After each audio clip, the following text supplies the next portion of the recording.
Let's see if I still got it, folks? Time of recording this, it is. Oh, never mind. It's 12 in the morning. I was gonna say, time of recording this, I want to know if anyone has watched the Mechanicus video. As I mentioned, I am considering a new, I don't know, segment, series. It's in the works. It might go up on a Wednesday or a Thursday of this week, if everything goes right. There's some planning involved with it. Like, I actually have to do stuff, right? Not editing, not script work.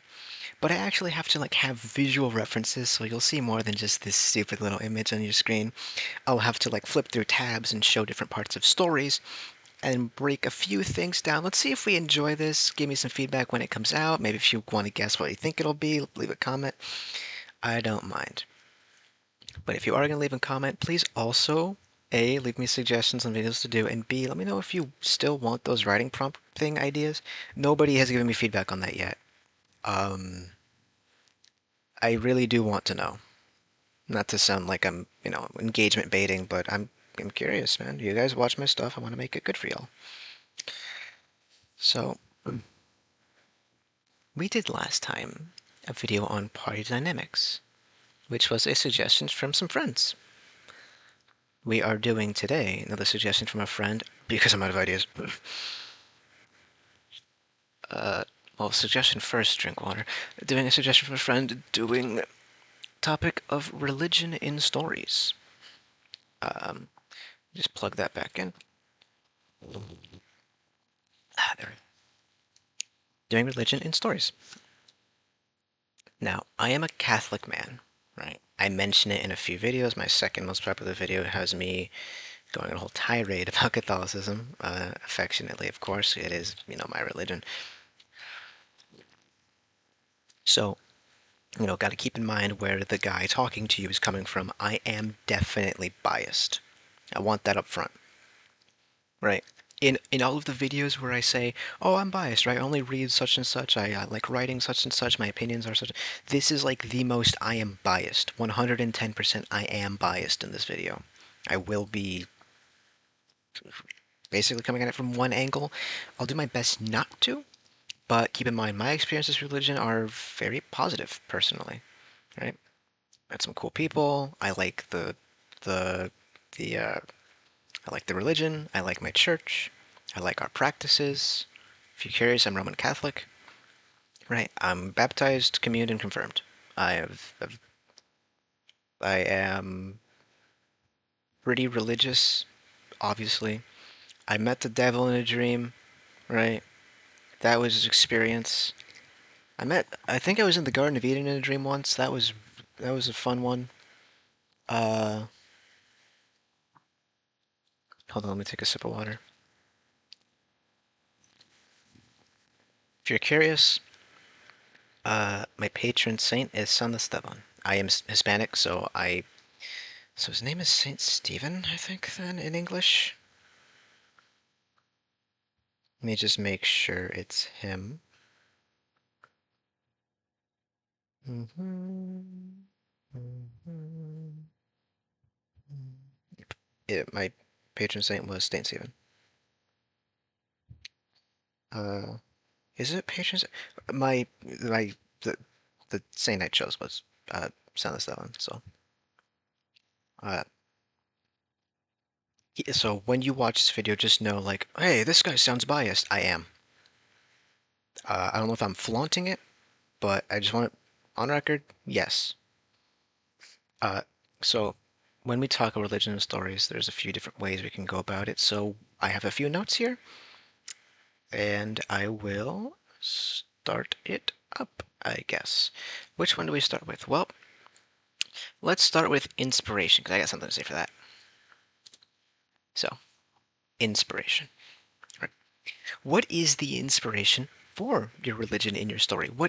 Okay, when I say this, I of course mean it in the typical ways of like, hey, make note of all things that you take inspiration from, because we don't benefit from gatekeeping ideas or hobbies or interests, right? You want to share those around, get people involved, get fans for the piece of media, make friends, stuff like that.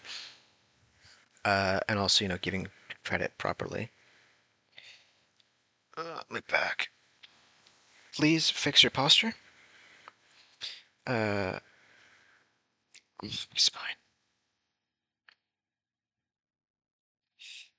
Sorry for being away for a chunk of time. Like in terms of these, by the way, I'm running out of ideas. Been this. I said it all in the post. I was gonna record this last night. Okay, so the idea was that I skip recording Saturday night because Sunday I usually have D&D. I didn't end up having it this time. That's why I skipped Saturday. I was gonna record Sunday, which would have yeah, I was gonna record Sunday because I was like, oh hey, I didn't use my voice all too much. Day did not end well. Yeah, did not go well. So I just said fuck it and didn't record. Right, I was not in the mood for it. Anyway, so if you were curious as to why there's a small little gap, that was why. So anyway, back to the point I'm making. Inspiration. I mean this both in terms of if you saw a piece of media that inspired you greatly to take little tidbits or facts or facets or characters or character ideas, etc., etc., etc. You know how it goes. Give them the proper credit, give them their dues, let people know where you got it from. We don't gain anything as people, as the audience, what have you, by keeping that tucked close to our chest. I recommend you do the opposite. I recommend you share that around. I recommend you get people on the same wavelength. It only helps. As well as real life inspirations, because of course religion is something we can pull greatly from real life. Religions with deities, religions without them, religions with pantheons, monotheistic religions, right? I want to say cult of personality, but I think cults are a separate topic on their own, because when I say cult, there's an idea that jumps in your mind. And don't be smug now. When I say cult, there's an idea that jumps in your mind. Your hooded robes, knives, sacrifices, Cthulhu, and all that. Oh, I really should have mentioned that in the cosmic horror video. That's a shame. Well, I guess most of it was like was more of. So definitely like the culture, religion, what have you, that inspires the religion in your story is very important because we got to make sure we are not doing any unflattering representations of various real life groups. Everyone knows how easy it is to be anti-Semitic, especially with Israel's been the way shit's been going down with Israel, which makes people, which leads people to be anti-Semitic under the veneer of criticizing Israel, which is a huge fucking shame to see. Like, I'm genuinely very upset whenever I see people disguising their anti-Semitism as supposedly genuine critique of the state of Israel. Please be better. Please just be better, people. Holy fuck. But when you take inspiration, please ensure that you're not doing any bad faith representations. That one's a big one. Or offensive stereotypes. A good way to get around this, as usual, right? Get a proofreader, get an editor, get a beta reader, what have you. But a good way to do this is just to yourself delve deeper into the mythology of their religion, right? There's a lot of fun things to unearth and read, a lot more like things that don't get given their dues. For example, I'm a Catholic myself, the history and lives of the different saints is incredibly interesting. It's not something I spend hours and hours and hours researching myself, right? I just have a passing interest in that. Saint Barbara, I believe is her name. She is the patron saint of protection against sudden death, protection from lightning strikes, the patron saint of the entire Italian navy, the patron saint of artillerymen, and the patron saint of miners, as in those who lay mines, along with a whole host of other things. Like she has a great record attributed to her. Died young, beheaded by her father, who almost immediately after beheading her got struck by lightning. Like that is fun. Okay, well that's fucked up, but that's fun, right? And it's a lot more than just what people I want to say what they of course. I wouldn't know as a religious man myself. I don't really know what I how do I say it? Fuck it, I'll just say it. I don't really know how atheists see religion. I don't really know how oh man, what's it called? Agnostics see religion. I don't even know how other religions see my religion, right? Because it's just not something that comes up very often in conversation. So I wouldn't How do I like? I don't know what the outward appearance of religion is to most people. I guess most Americans, I think, is what I'm really trying to say here. Because to me, it's I've been raised in it. I actively enjoy partaking in it. Right, all of that. So when I say like, oh yeah, as opposed to the typical view, keep in mind I don't really know what that is. I just kind of have to do cultural osmosis very poorly because obviously, the things you see and hear the most are the loudest, angriest voices. I'm pretty sure like the cultural idea of religion is very boring. Like, oh yeah, and also homophobia, sexism, whatever, all that shit. Proud to say that I am not, despite how much weird shit I say. Believe me, I have fucking temperate views.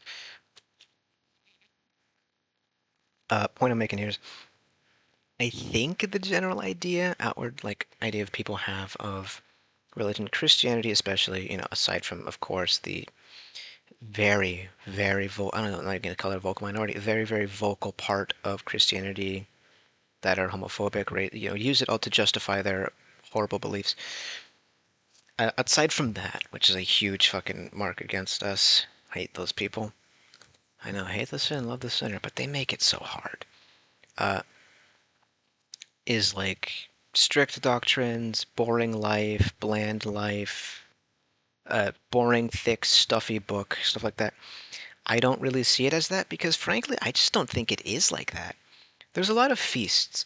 Okay, also keep in mind, I am Mexican.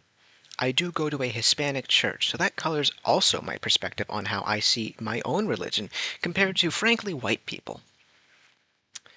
Uh, also, a lot of this will be anecdotal. I'll go on a lot of tangents. For example, my senior year, I guess there's also my junior year. Was he? And then also my junior year. Yeah, my junior year anatomy teacher and my senior year computer science teacher, he was the same guy. He was also one of my favorite teachers ever. If he's somehow listening to this, what's good, man? I hope you're doing fine. Same with like the rest of the teachers there. I liked all my teachers, almost all my teachers. There was one guy I didn't like. He actually went to my sister church. My church, the Hispanic church I go to, is kind of partnered up with another local church, right? Both Roman Catholic, if I remember correctly. So it was really cool. Like I never saw someone in the wild that went to that church, and there he was, and it was really interesting. So like I asked him if I remember correctly, some stuff about how our sister church operates, and I mean, it was a little bit different, a little bit weird to me. I go to again a Hispanic church. Part of that, I don't know if it's just my church or if it's Hispanic Roman Catholics in general. There is a lot of singing. There is a lot of getting up. There is a lot of motion. Constant symbolic or otherwise, right? A whole like, oh yeah, stand up, do this for prayer, kneel down if in moment of silence for your own individual prayers, sing along to these church hymns and songs. I don't know how many of which are common. I also don't know them in English, so I can't even look them up. And my Spanish is admittedly not as great as I'd love it to be. But point I'm making here is like, oh, for once I was the guy on the outside looking in, like, oh, I didn't know that because I didn't know it was kind of weird for us to do so much motion, so much like in singing in unison, group prayer aloud. I always thought it was kind of cool. When I was younger, because I didn't speak so great Spanish when I was younger, now I'm a bit easier to interpret and infer things. When I was younger, I just thought it sounded cool because Spanish sounds cool. It's a Latin language. When you all speak it in unison, you sound powerful, you sound cool, you sound strong. Now that I actually understand the words, I think it's very fun, right? So what I what was my point? Oh my god, this whole video is going to be like this. I'm sorry for anybody who's actually. You can go in the description and then read the points I have on my checklist here, and then you can sort of like ask yourself the questions, statements, whatever. Ask yourself the questions and then answer yourself if you don't want to deal with my whole tirades, my whole tangents, the whole everything I'm doing. But if that's what you're here for, settle in, folks. This will be a fucking weird one, eh? point I am making is my perspective, right, of what's cool in the religion to take inspiration from is going to be very different from yours. I find the idea behind patron saints incredibly interesting, especially their relics. The entire skull of Mary Magdalene is adorned in a golden suit of armor with a reinforced pane of glass. So you can just straight up see her fucking skull there. All decorated, all fancy, like, that's badass. That's sick as fuck. The jaw and the jawbone, tongue, and part of the esophagus of St. Anthony is on display in, I believe, the Vatican. Let me pull up the image that I have on my phone. That sounds weird, but I do have it on my phone because I think it is cool and I wanted to show it to people. Like, oh, hey, check out this sick ass fucking relic that they have on display. Look at how they have it on display. It's very cool. He is in like this golden detailed bust with all sorts of regality. I see various depictions of Jesus and other varying saints, probably also himself, cherubim, angels, all of that. And there his lower jawbone sits. I think they've carved something onto it. And there his tongue is too. There's these weird glowing dots that look like eyes. That's scary as fuck. That's sick as fuck. There's the Holy Trinity from what I believe. That's a laurel. That's a fucking laurel wreath right there in gold. I think. That looks sick as fuck. Right? I thought that was awesome. I thought that was badass. So, it made me think like, oh hey, if I'm gonna do religion stories, my fucking folks better be tricked out to the nines, decked to the gills, and all sorts of fucking regalia, gold, like the people who are venerated for being martyrs, for being saints, for being prophets, they're going to be fucking venerated. They're going to be they're going to be on tabards. They're going to be in stained glass paintings. By the way, fucking love stained glass. They're going to be depicted in murals in cathedrals. Whether or not this is true to life is, it's up to you. It's up to your interpretation. It's up to your story. What have you. Point is, I think that's a phenomenal point to take inspiration. I think that's a phenomenal point to take inspiration from. Why is that? Well, I'll get into that after I take some water. It's not only a look into how they feel about death, right? To see like in this case the keeping of relics.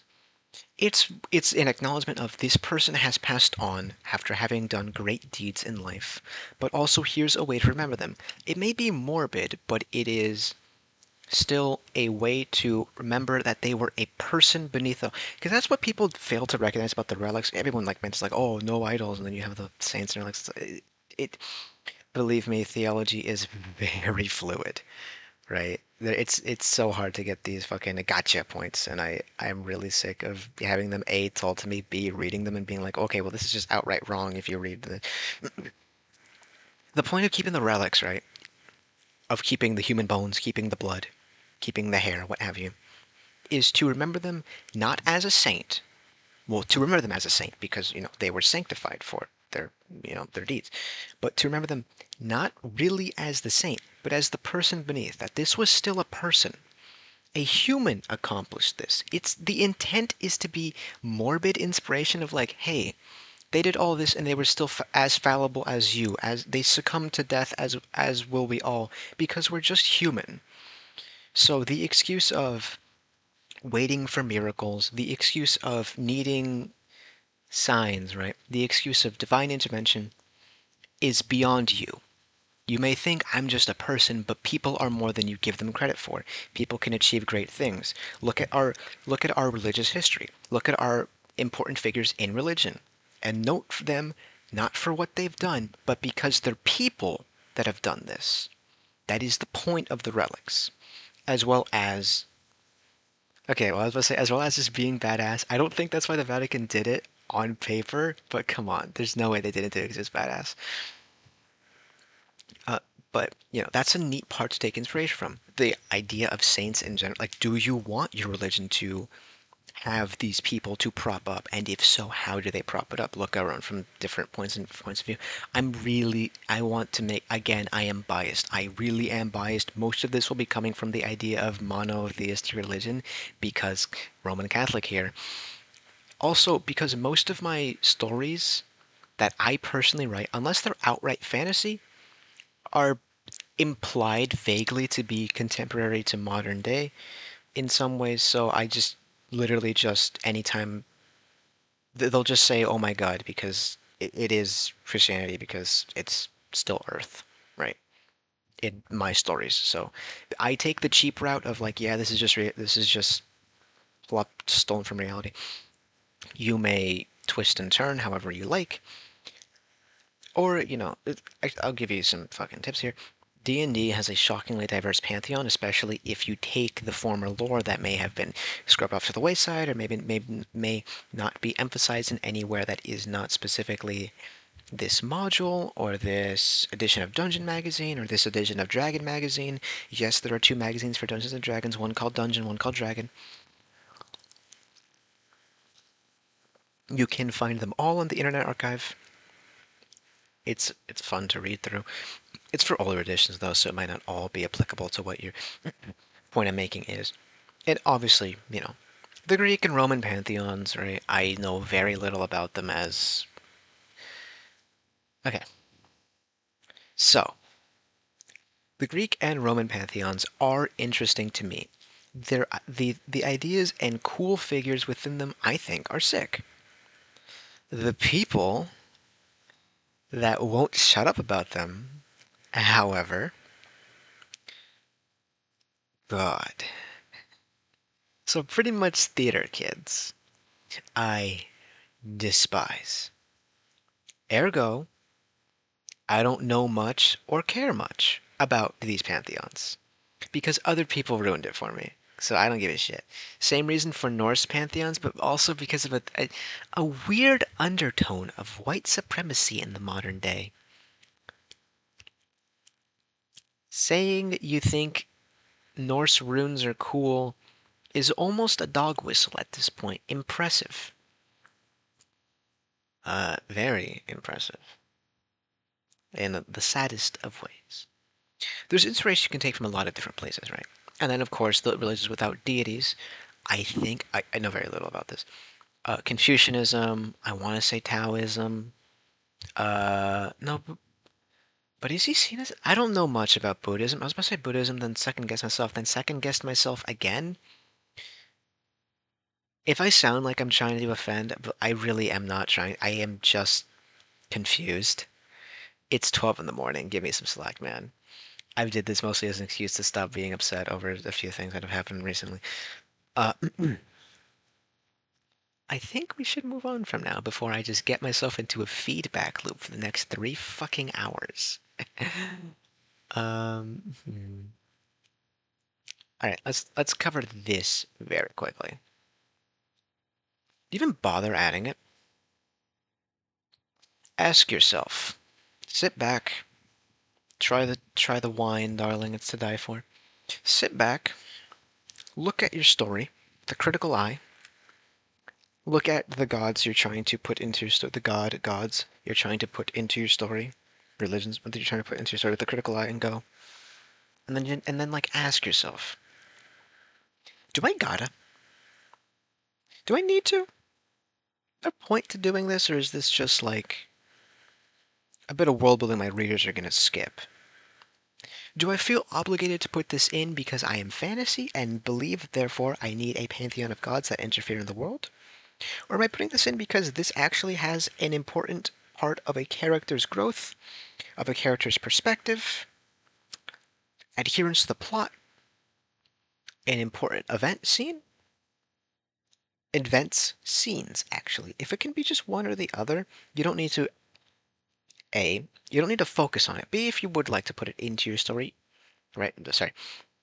A, if it's just one scene, you can rewrite it to be something else, right? And save yourself the headache and hassle of trying to implement a religion into your story. Because religion is something you can't really half-ass in your story with, lest you get many accusations of various claims. Dubious or not, you'll get them. And as much as I'd love to tell you just, hey, ignore that shit, whatever, whatever, whatever, it can be hard.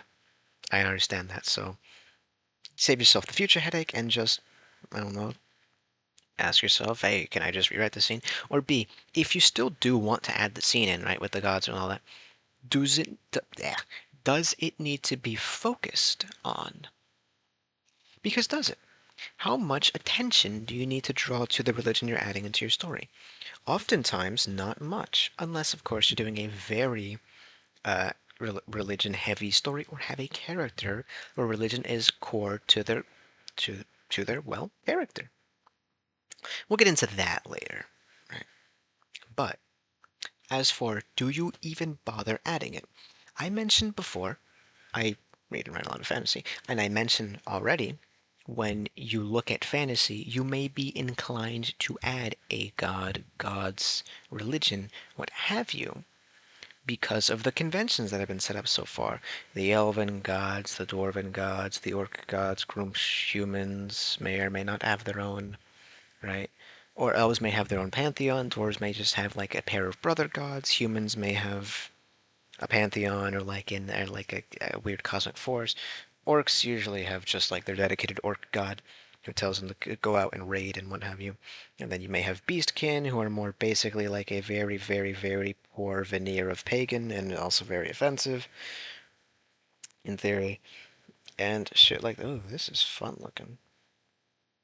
Yeah, I'm looking at Trench Crusade shit while I do this because hey, Trench Crusade is sick as the shit people made. This looks awesome. People took the Naval Raider Heretic warband and ran with it. Dude, I love the way all their stuff looks so much. I love seeing a heretic Naval Heretic kit bashes so much. They're so good. Please do yourself a favor. And A, look at the Trench Crusade, one of my favorite settings that is coming out soon. One of my genuine favorite settings. Oh my god, it's so good. And then once you familiarize Ugh. And then once you familiarize, fuck, I'm so excited. And then once you familiarize yourself with the lore, with the art, with the way it generally feels, then look into the variant warbands. Start yourself off with a strong one. Start yourself off with the Heretic Naval Raiders. They are so cool, and I'm not even a Hell fanboy. I am a Trench Pilgrims fanboy, baby. Oh, I can't wait to see what more Pilgrim warbands get made. What like homebrew ones people make. I also can't wait for Church the Metamorphosis. Oh, it all looks so viscerally disgusting. I love it. Ugh, perfect. Fuck was I saying? Oh, do you even bother adding it? Um, because right, I just what was the fuck? What was the point I was making?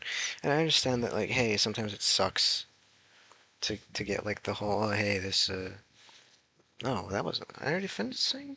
This jacket has inside pockets. Does it have two? No, no, no, no, no.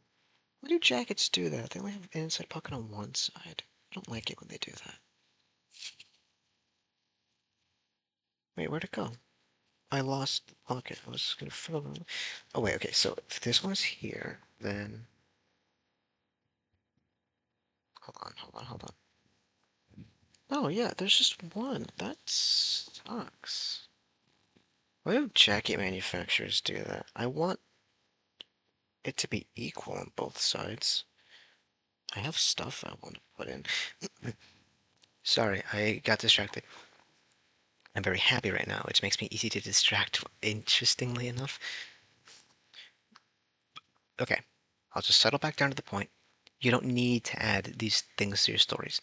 No matter what you may think about, hey, fantasy, that must mean I add religion to my stories because it's a trend, it's a convention, it's a narrative must. Not necessarily. If you have stuff you can do for that, fantasy is a great place to slot it in, but there's not a fuse socket of fantasy flare, not flare. A fantasy fuse goes here. Fuck. Religion fuse goes here in the fantasy. Uh, damn it. Junction box. That's not the word I'm looking for, but it's the one I'll go with. Breaker box. There it is. There's not a slot of religion fuse goes here in the fantasy breaker box. circuit breaker.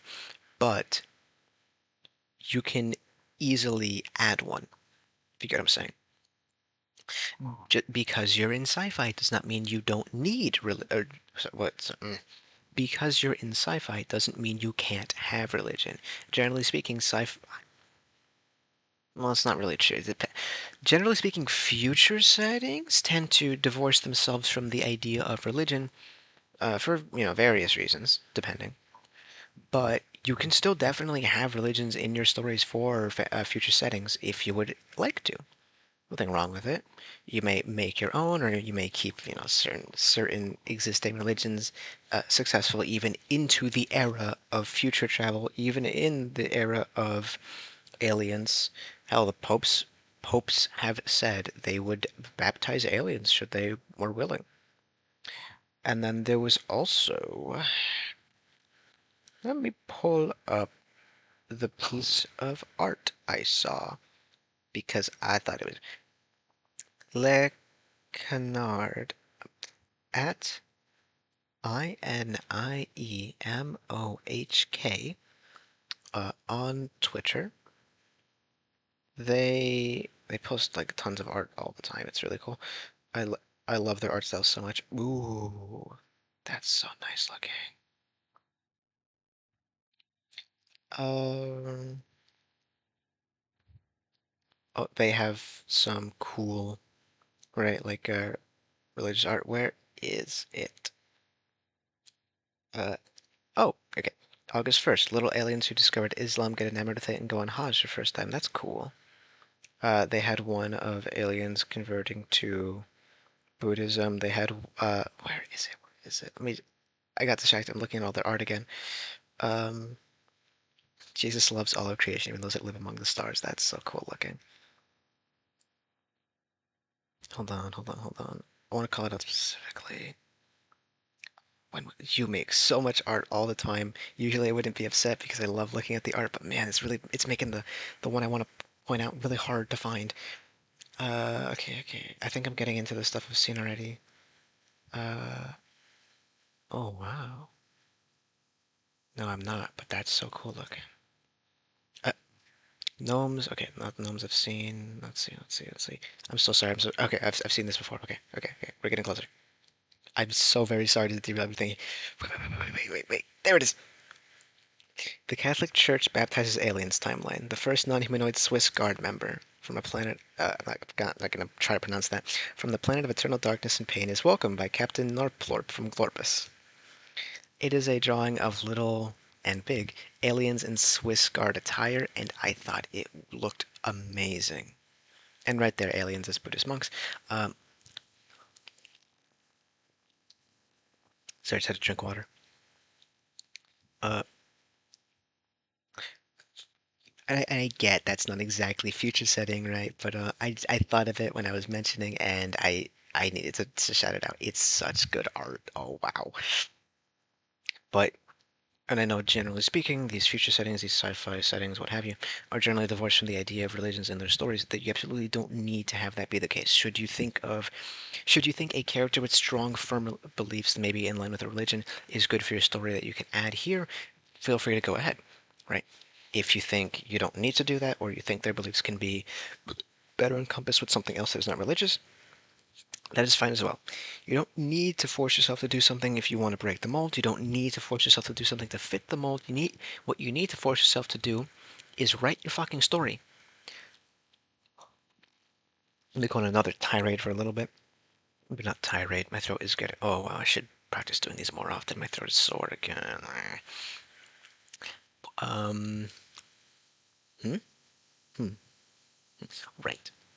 Oh, and immediately the thought slipped from my grasp like water from a vine. That is not the same. Damn it.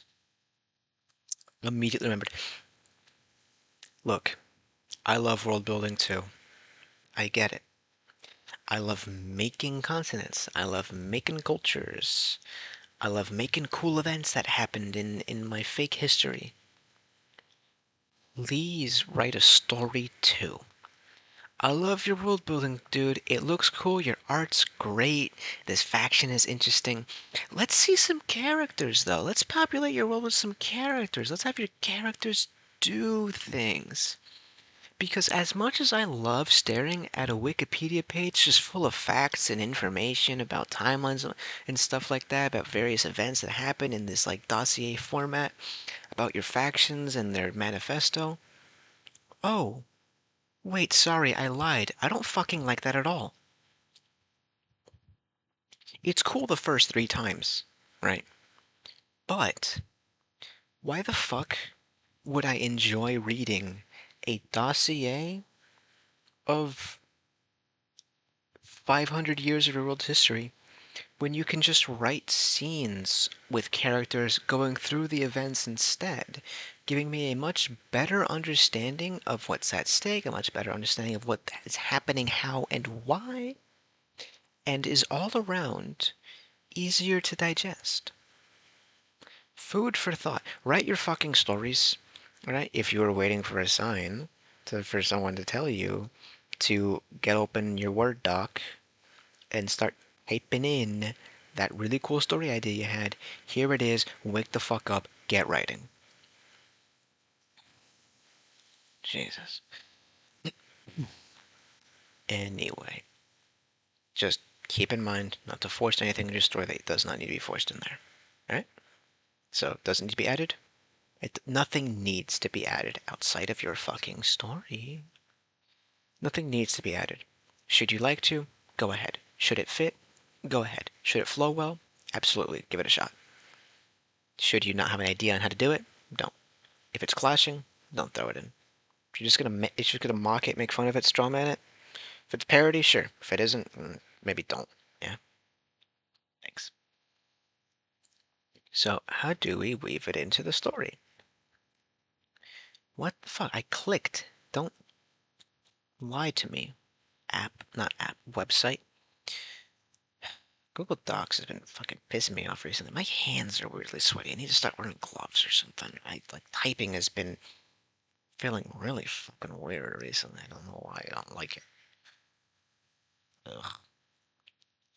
Ugh. I'm tired. Yeah. Long about how I'm only on the third point. How far along am I? Okay, half an hour. That's like 10 minutes per point. Yeah, it's just fine. Weaving it into your story. How do you weave these religions into your story? Cheese underscore stick one. You just said you think a big blocky chunk of text is boring as fuck for your story and instead should be incorporated into story elements, scenes, events. Cheese underscore stick one. Didn't you also at one point say, ah, fuck, what was I going to mention? There it is. Cheese underscore stick one. Didn't you also say that you don't think it's a bad idea for like the first page or up to even the first small chapter being just a block of exposition? Yes, I did say that. No, I am not going back on that. And yes, I did say that. No, I am not going back on that. And what that really means is as a foreword, right? To prevent you from needing to have exposition jump dumps in your story. This is not to say you will be without exposition, and a great way to have that fit naturally and flow well in the pace is another character just being curious and asking another character, exploring this through dialogue as well. Because dialogue is his own kind of scene, his own kind of plot beat, and dialogue is incredibly important. Could you believe it for the written word? Now, how do you do it without coming across as preachy? Easy solution, your character's a preacher. How do you do it without coming off as zealous? Easy way to do it, your character's zealous. Uh, okay, to a more serious note, how do you weave it to your story?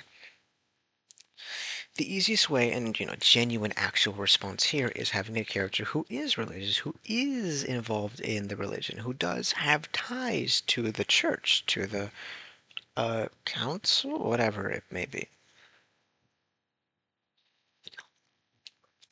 Priests and performers and all that. Especially if you have a character who just is strongly religious.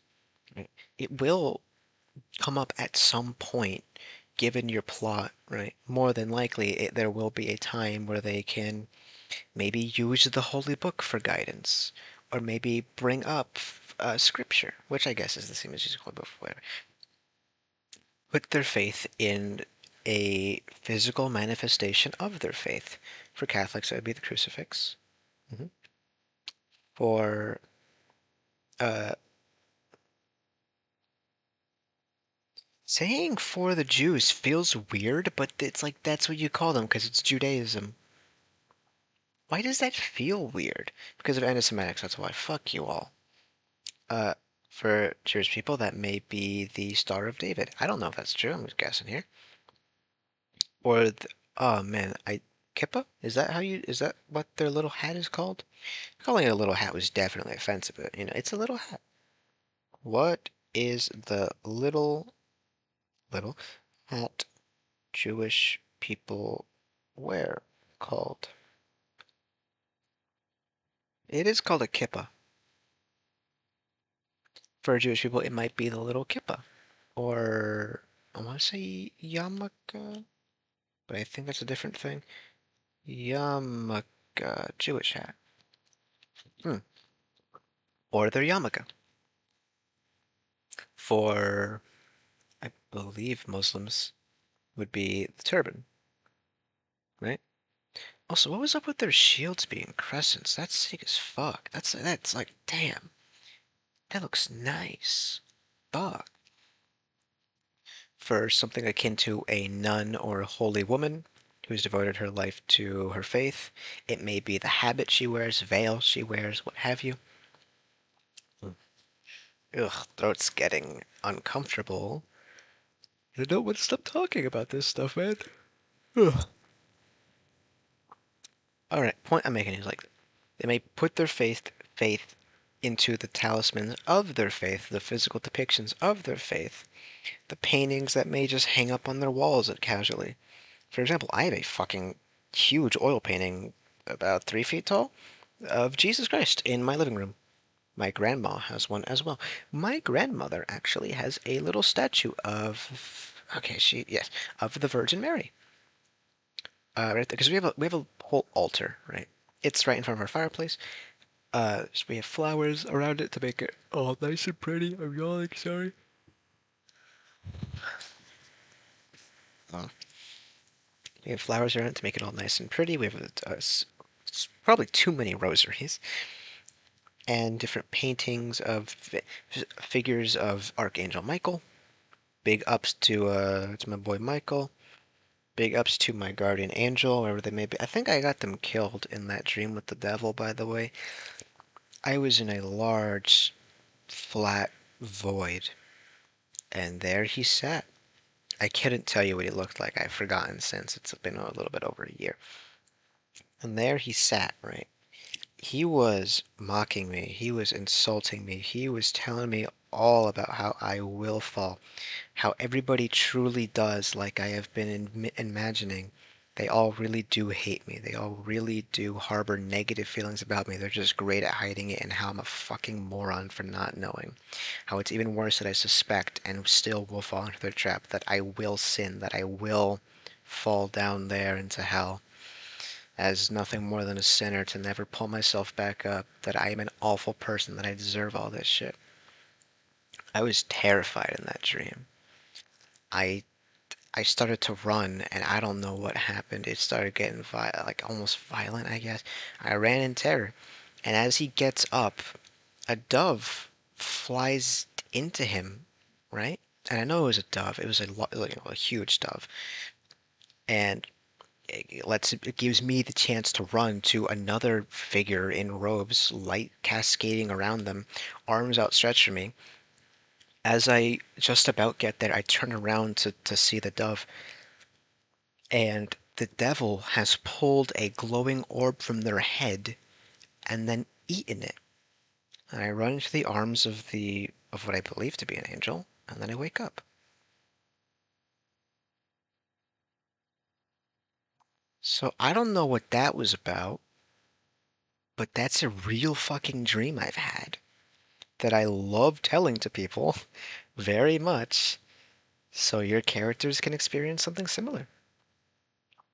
They could have they could meet the fucking devil in a dream and potentially get an angel killed. Oh god.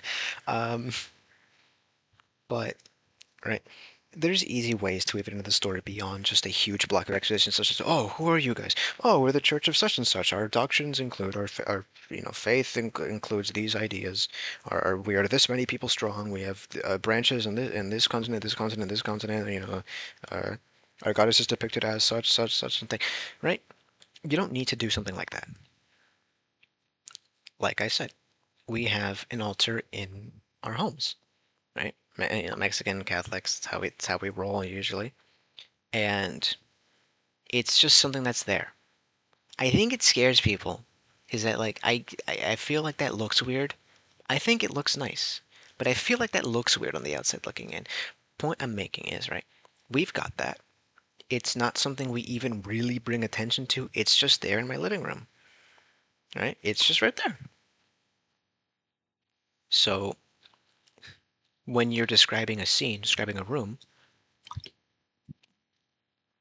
you can just have painting, a little statuette, a little figure of a deity, of a saint, of an angel, of a prophet, what have you. It's just there in the room as set dressing, as environmental storytelling, even. And then while you're describing it, you can make note of, oh yeah, your character knows what that is. They might mention like, oh yeah, a depiction of such and such saint from whatever religion. If you get it, right?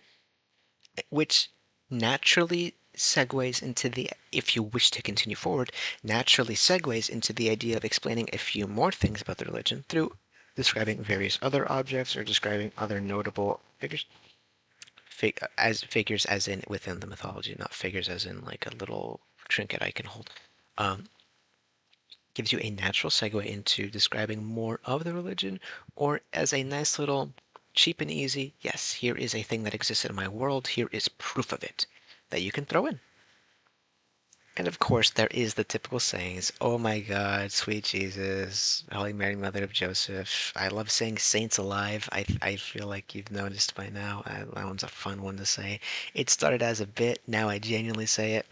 I was playing Dead by Daylight with my uncle earlier. I was like, oh, saints alive, fuck. How the fuck do you fight Deathslinger? First ever time playing against Deathslinger. How the fuck do you do it? I don't get it. Like, were the add-ons the ones that were making me not really resist the chain? Also, it felt weird. I don't know. Totally targeted, by the way. Was the only black character in that lobby. Died first. What is it saying? Maybe the story.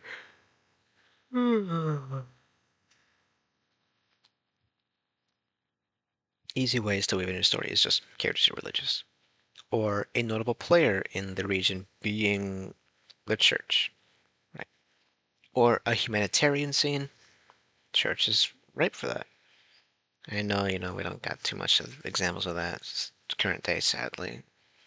Uh, my own church, they do donation drives. So, and during a time where we were pelted by a hurricane for a while after masses, they would have a free breakfast. Well, I say breakfast because I went in the mornings. They had a free meal. Right. You can get in, grab a few actually, even for the family. Right. It wasn't much. Well, no, it was much. It wasn't the most delicious, right? It was bulk food, but it was food after a hurricane.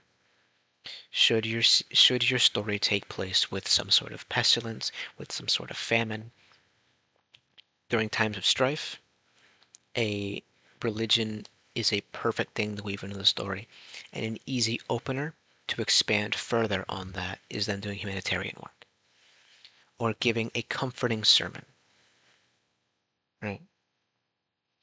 Or even just open with someone in mass mentioning these recent times, something to that effect. No,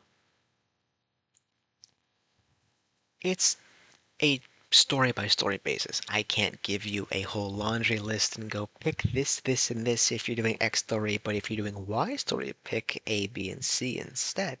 I can't tell you this, right? Look at your own story. Try finding openings. And if you can't find any and you want one, make one, eh? Now that we've established a few things, the anime, where you're getting inspiration from, stuff like that, let's start actually talking about it. First thing to flesh out practices, traditions, and taboos. For Christianity, Sunday is the Sabbath. That is the day of rest. That is the day of attending Mass. That is the time where you involve yourself with the church if you haven't. Right? What is that like for your religion? Do they have a specific day where they all gather for sermons? Is it a day of the week? Is it a day of the month? Is it one month specifically? Is it dependent on the lunar cycle? Hmm? Get that in pretty easily, right? Get that in now, right? That's good for your religion. That's good for fleshing out your world building. Again, of course, you can just take. Oh, right. I didn't mention during inspiration. I'm pretty sure most of like the base model for fantasy, specifically for evil churches. What did I do to use? What did me specifically? I know what. Also, what did my religion do to you, man? Catholics have been the most persecuted. That is Christianity. As and I know Catholics are Christians, but Christians aren't Catholics. Is the point I'm trying to make here. It's like in terms of denominations with the most baggage, I don't think Catholics are up there. There's definitely more denominations with more baggage. Fucking Protestants made the KKK, dude. Why is your evil religion not Protestants? They made the. Sorry to all you Protestants listening. I, you guys, looking at what the fuck, man? Still my fucking Capriote hood. Uh, that's not even a fucking bit. Also, look up the women's KKK. That existed for a while. That's fucking hilarious. No? They were they were something different. They were fucked up. The women's KKK. What did the women mean by this? What did I point? Right. Um, I forgot the point I was making. The point is like I'm pretty sure the bog standard evil fantasy religion is just a retread of Roman Catholicism. I don't really get I don't really get why. Again, I'm biased.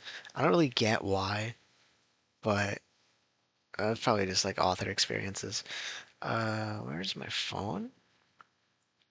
There you are. I was messaging a friend for this. I think they went to bed. It's 1 in the morning. Uh, I should probably say goodnight. Wager you went to bed. Wait. There we are. Oh, my teeth feel weird again. Someone punch me. I'll fix it. Traditions, taboos, what have you. Right. So for example, like there is the holy day. Like whatever. I already said the whole piece for that. There are there are demons in electronics. The sigils meant to contain demons, as described in various holy books, are in computer parts. I don't know how to feel about this. Likely a negative feeling, however. Right. There are taboos. The seven deadly sins, for example. I am going to. Yo, like the guy I made the Cosmic Horror video with. If you're hearing this, you know where this is gonna go. I've complained about this to you. I have a huge fucking issue with how the seven deadly sins are portrayed in most all media because they have a fucking, I don't know, a fundamental misunderstanding of the point of the seven deadly sins. And maybe the issue is with things such as mammon, the representation of greed, right? the figurehead to be the embodiment of greed and all that. But whenever I see the seven deadly sins mentioned in a piece of media, ignoring that shitty ass Seven Deadly Sins anime because that fucking sucked. Something something jailbait, something something lolly shit. Whenever I see the seven deadly sins depicted in media, right, it's always like, here is the manifestation of the sin of wrath. Here is the manifestation of the sin of lust. Here is the manifestation of the sin of gluttony, of greed, of pride, of envy, of sloth.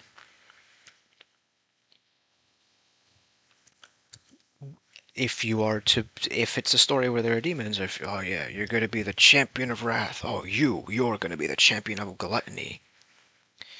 Not how that works. See, if you notice that there's some overlap between, say, greed and envy, and greed and gluttony, and envy and gluttony, and how there's some overlap with envy and wrath and greed, and gluttony and wrath. I'm building up to a point here, and the point of the seven deadly sins is that they're cyclical. As in, to fall to one is to basically fall to them all.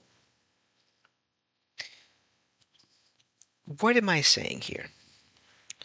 If you've noticed there's overlap, it's because there are. The point of the seven deadly sins is for you to identify flaws and understand that you should overcome them lest you become a bitter, angry person who cannot find joy or meaning in life.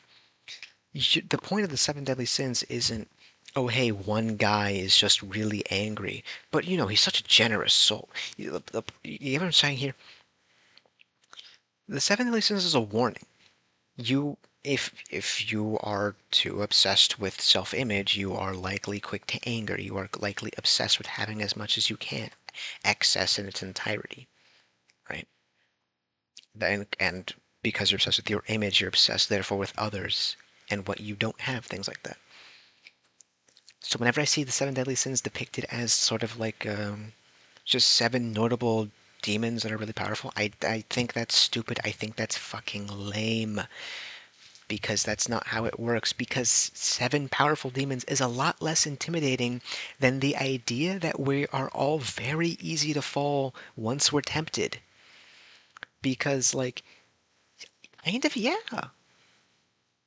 Look at fucking CEOs. Fucking picture perfect manifestation of greed. As if they're not envious, as if they're not fucking gluttonous, as if they're not fucking lustful, and have issues with gluttony, lust, sloth, all that shit, right? As if they're not slothful with how little they do. My God, they're fucking wrathful, right? The, the, the idea of like, hey, you are going to fall to them all if you don't right yourself is kind of rooted a little bit in reality, and B, more interesting, intimidating, more plot to work with than just three powerful fuck-ass demons. Sorry, seven powerful fuck-ass demons. And back to what I was saying about my issues with the depiction of, specifically, the sins of sloth, gluttony, and wrath. Sorry, I actually misspoke. Specifically my depictions, fuck me,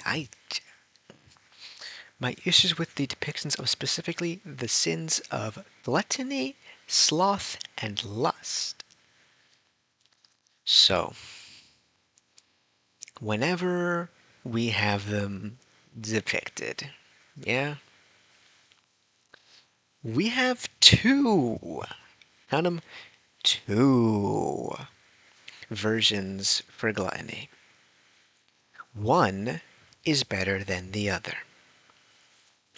One is a corpulent, bloated mass of flesh that cannot stop consuming, not because they need to, but because they want to.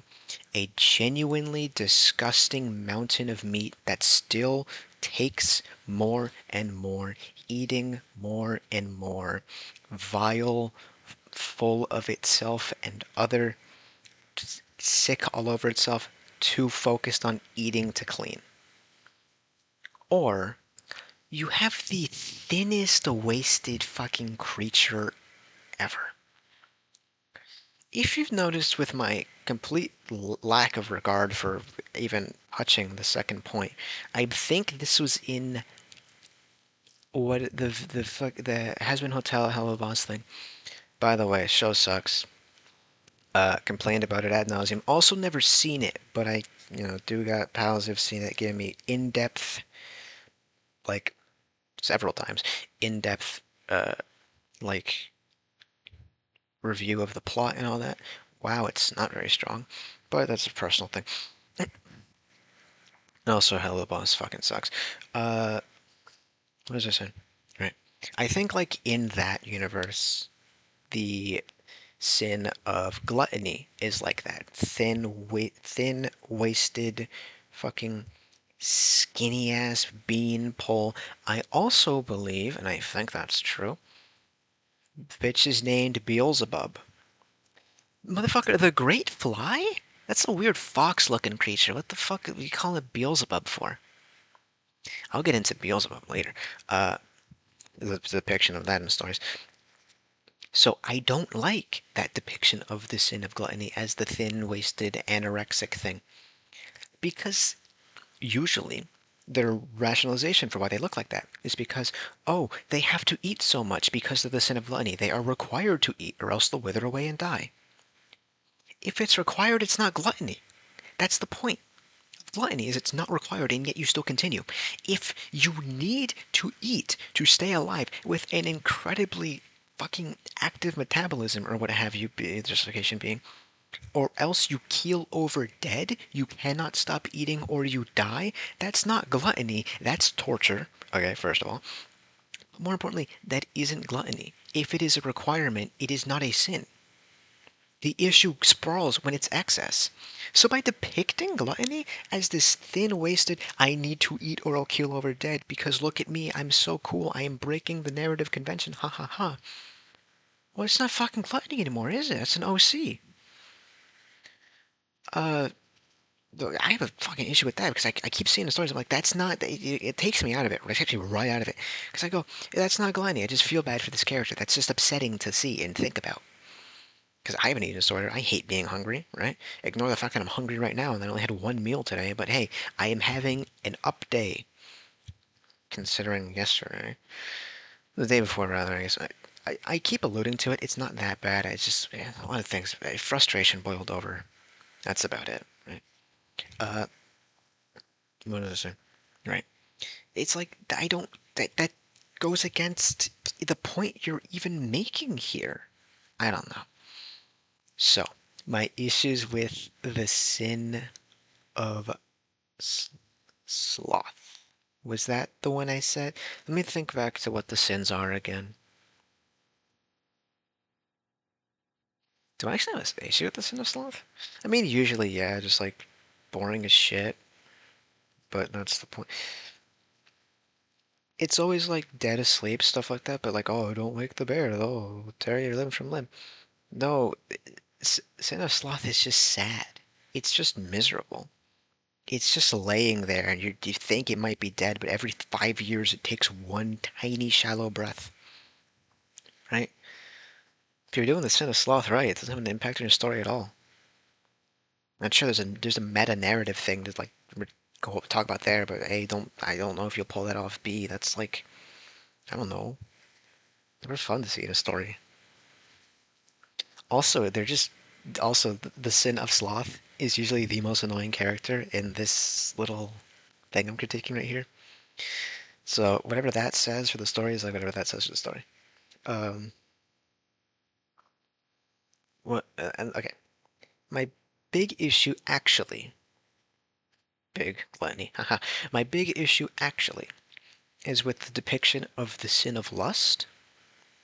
Because yeah, sure, sex, whatever. But lust manifests itself in more than just the need or desire or want for hedonism to overindulge with sex, whatever. The scarier part of lust is with non-sexual lust. And I don't mean like yearning, pining, whatever, like a close platonic affection and nothing like that. Not the point I'm making at all. The lust encompasses a lot more than just sexual desire. Right? Lust for power is a saying, yet nobody ever. So I don't know how to explain it properly without making it sound weird, because like rising above your station is not the way to say it. Characters with lust, beyond the whole haha, we're here for the sex joke, that gets boring after the second time because then they just become. Sorry, no, Lust is the most annoying character in this shit. Sloth is second. Uh, Beyond just the whole haha, I am here for all of the sex jokes, isn't this so interesting and funny and wacky? Wow. Is because the other ways to describe or tell lust is a lot more impactful for your plot or story, right? Because the idea of someone who just ravenously, because again, oh, you might be thinking, geez, I was going to stick one. What you're about to describe just encompasses envy, encompasses greed, encompasses wrath, encompasses pride. Yeah, that's the fucking point. So bite your tongue. Wow, I'm getting angry. So sins will do that to you. Uh, so like when I think of like an intimidating lust character beyond, obviously like shit like rape, but that's treat that shit with respect when you put that in your story. A character who genuinely, I don't know, sees themselves as above everything and everyone around them, that only they can have total control, so only they deserve it, so only they are allowed to take action, to go forward, to have it all because they deserve it all, because they want it all, is a lot more of an actual character, is a lot more of an intimidating foe, is a lot better of a representation of what lust even means. Yes, sure. There is the sexual aspect to lust, which shouldn't go understated, but it sure shit shouldn't go overstated, because then the other parts of lust go understated. And again, if the point of the seven deadly sins is that they are cyclical and that falling into one is falling into them all, then this should be properly emphasized with lust of like the more ways to fall into the trappings of it, the more ways to fall into the want is a powerful emotion, probably too strong. I've lost myself in what I was saying. I'm gonna go use the bathroom. I will be back. I'm back. I remember what I was talking about. This is technically still pertinent to taboos, given all that I am talking about, even though it is very off the fucking deep end from the point. I don't even know what the original point I was making. Another thing I do not like is the depiction of the. Okay, I'll get into details about after. Is the depiction of the devil generally in stories. So in Christian canon, the devil is not the ruler of hell. Not even close. I like calling him hell's number one tortured, is like how I'd say it to other people when I'm explaining like my issues with the depictions of various fast, because I do talk about this shit sometimes, not as often as you'd think, right? But I do talk about this stuff sometimes to people. It's like the devil is not the leader of hell. He is not the ruler of hell. He's not the fucking sovereign of it. Even though it's probably better if it is true for like the plot of your story, but in Christian canon that is not the case. So like it's never something that pisses me off too much, right? Unless the story's been doing a lot of shit wrong, right? Especially one that's like, oh yeah, we're a religious-based story, and then I look at it, I see nothing that's true. But like the devil is not at all like a leader figure. He is just like number one tortured guy, stuff like that. And civilized. The you know the other names. Uh, Rules through temptation, man. Doesn't mean he actually rules. Another thing is, I don't know where this probably from Faust, right? Making a deal with the devil, but like I don't know where that's really coming from, but like demons can just lie. It's always been like, yeah, demons will lie, demons will trick, demons will not tell the truth. They are not bound by contracts, really. I don't know where that comes from. But again, for stories, it is better that way. So, I meant you, cheese underscore stick one. You mentioned the devil takes many forms and many names. That's very interesting. Can you talk more about that? Thank you. Straw man I just made up. Sure. One such form, one such name, one such manifestation, depiction, what have you, is okay. Well, it's a little bit vague. It's same with like whole mammon. It's never really clear whether or not the devil is mammon or whether or not mammon's a part of this sort of like whether the mammon's a part of the devil, whether mammon's just a notable demon, whether it's all very vague. It's all very confusing, and it flips on a dime depending on other shit you take note of. But Beelzebub, or the Great Fly, or the Great Unclean One, is sometimes maybe occasionally depicted as the devil, who is sometimes maybe occasionally depicted as Beelzebub, the Great Fly, the Great Unclean One, what have you. It's never really clear whether or not they are separate entities as a whole, but very often they are implied to be at least the same thing. So, it's, again, yes and no, because when you get into that part of the Bible, it's very fluid. Very fluid. Uh, But whenever I see Beelzebub or the Great Fly, I'm like, hey, isn't that just well, okay? Because like that ends up confusing me. It's like, okay, we got Mammon, we got the devil, we got Beelzebub. What like who aren't they the same thing? The answer is yes. The answer is no. But point I am making right is like, what was the point I'm making? Is that the depiction of Beelzebub is very weird, given that like again in Has-Been Hotel was it in the it was in one of them. It was like Beelzebub is instead the sin of gluttony, and it's like this weird little fox creature. I didn't get that. He's called the Great Fly, the Black Fly, the Great Unclean One, what have you. Why? I still don't get that change.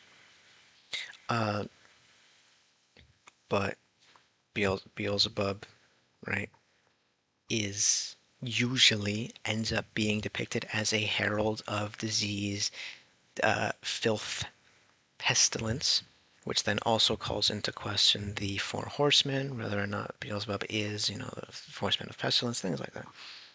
It's a very confusing sort of thing that is, also, a bit taboo, a bit uh, talking into, again, this video is very unstructured.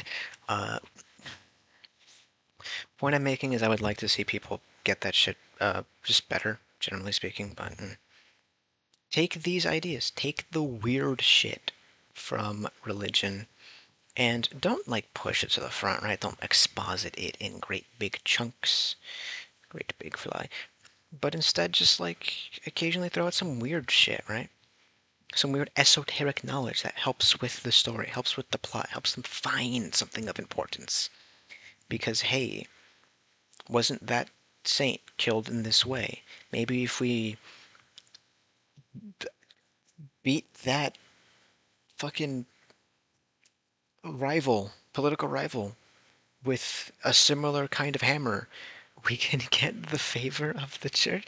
What the fuck? Are you sure? Well, fuck it. Send it. Do that. Why not? Yeah. Uh, the shit in the holy books does structure a lot of things around it, even beyond just the church itself. Again, saying "Oh my God" is a very prominent saying, even for atheists, even for agnostics, even for those in other religions. Inshallah, he shall be ground into a fibrous powder. That's a meme. But inshallah, that's a Arab thing. Not Arab, it's an Islam thing. See what I'm trying to say here? I hope so, because I don't know what the fuck I've been saying for the past hour. Like anything. Mm. Going into the actual substance of the video is probably going to be like the least talking about parts. Give it its proper dues. Like I've mentioned before, please do not just make stereotypes. Please do not just make straw men to disprove or discredit. Be they religion as a whole, be that a religion you do not like, be they a religion you are opposed to for whatever reason. Please don't do that. It's just so fucking disrespectful to to the religion, to the character, and to your audience. When I say audience, maybe thinking like, oh yeah, the people of that religion reading it, yeah, I can see how that'd be offensive. No, it's like all of your audience for wasting their time on this shit. Everyone can kind of tell when it's a straw man. Everyone goes like, okay, this is like pointless. This is just author jerking himself up. My wire got unplugged. I was moving around my hands. I'm pacing a little bit. I'm moving around my hands as I talk, and I slap my wire out of my headphones. Everyone can sort of tell when it's like the author hyping himself up, and it's like, hey, this just fucking, come on, man, this sucks, right?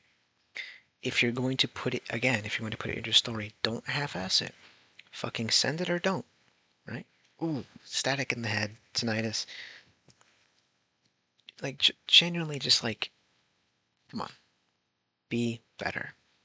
If not for the sake of your audience, if not for the sake of looking good, just for the sake of having a good damn story, yeah? Embracing its warmth and burned by its tenders. Not by, you may be thinking, cheese underscore stick one, did you make a mistake? Did you mean embers? No, I meant its tenders, as in those who tend the flame. Again, my bias will show with what I'm about to say. I want to try to navigate this with as much respect as I can, but I am already aware that yes, I am going to fuck something up or get something wrong or make assumptions that are incorrect, especially because people are different from people to people, right? Story from story is different. So, what do I mean with ow, my throat? Not it.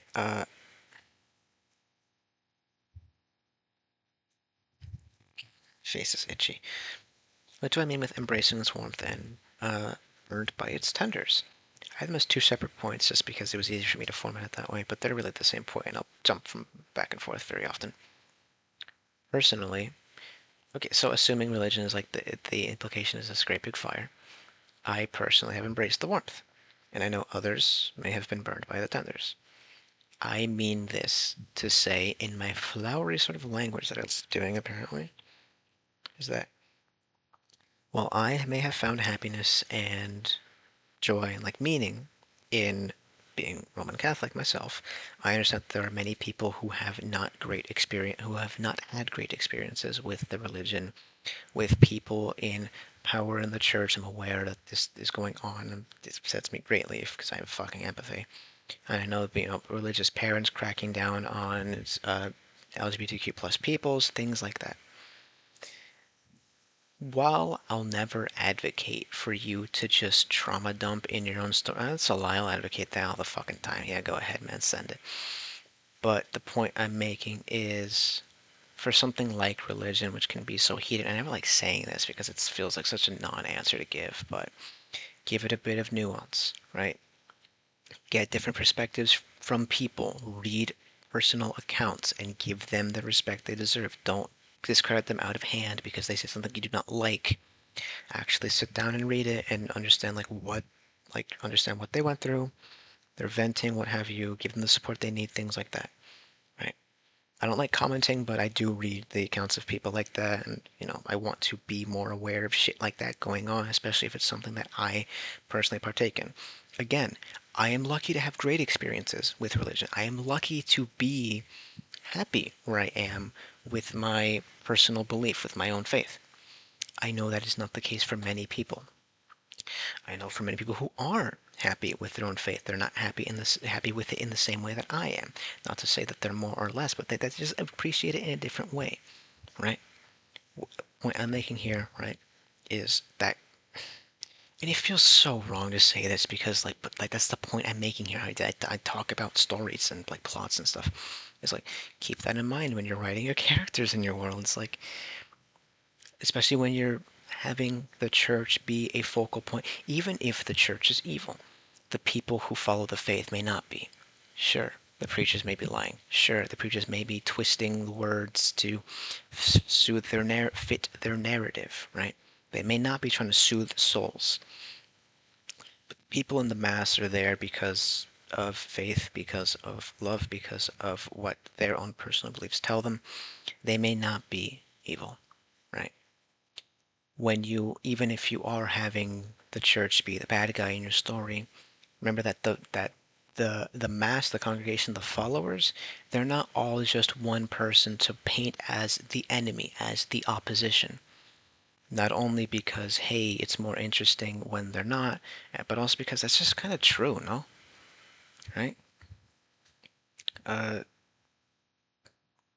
and it's easy to give into cynicism or whatever, or like be like, oh yeah, these guys are all like, oh, it's ridiculous or whatever for your story. On either side, give them their dues. Or better yet, you don't need to write it in the first place. Either one, just stick with it, yeah. If you're gonna give it a go, give it a go. It may need a second draft. It may need a third, fourth, fifth. Get it right, and your story will prosper. Just don't feel required to put it in if you don't need to. And then again, if it clashes with themes, clashes with story, clashes with plot, you know, point I'm making here. I hope you understand what I'm really trying to say at the core of it, because I'm not doing a good job at expressing myself. It makes and divides people. Quite frankly, it does. If a character is religious, right, it may not be something core to them. If they are strongly religious, however, it definitely is. It'll color their opinions on things, and it's like it sounds like a hostile thing, a negative thing, but like it's just like the word choice I'm using is bad. It'll color their opinions on things. They will do certain actions more than others. They will live a certain type of lifestyle. They might be opposed to some people as a result of whatever, right? It makes and divides people. Culture wars. No, that is the wrong. Different cultures going to war. Sadly, the phrase culture wars has ruined that easy little phrase right there. Different cultures going to war, even within the same culture, like, if the church grows too powerful, if the church is barely present at all, if the different denominations have schisms, the sects form, things like that. It makes and divides people. Someone finds faith, someone loses faith. These are all good plot beats. I don't know if they're good plots, but they're good plot beats. My throat is very sore and I really want to go to bed soon. I'm just gonna hope that you understand what I'm trying to say here. Brevity is a solo way. You get it yourself, no? But just like one last time, give everything its fair dues. You don't need to slide it into your story if you don't need to, but if you do, I wish you the best of luck in however way this may manifest itself in your story. This wasn't the greatest thing I've made, I don't believe, especially with like how often I sidetracked myself, but I hope you found something out of this, if at least just entertainment. Hell, even laugh at me, I don't give a shit. As long as it was fun, who gives a damn, huh? Whatever. See you next time. Get hyped for that little new series or whatever the hell. See ya, freaks.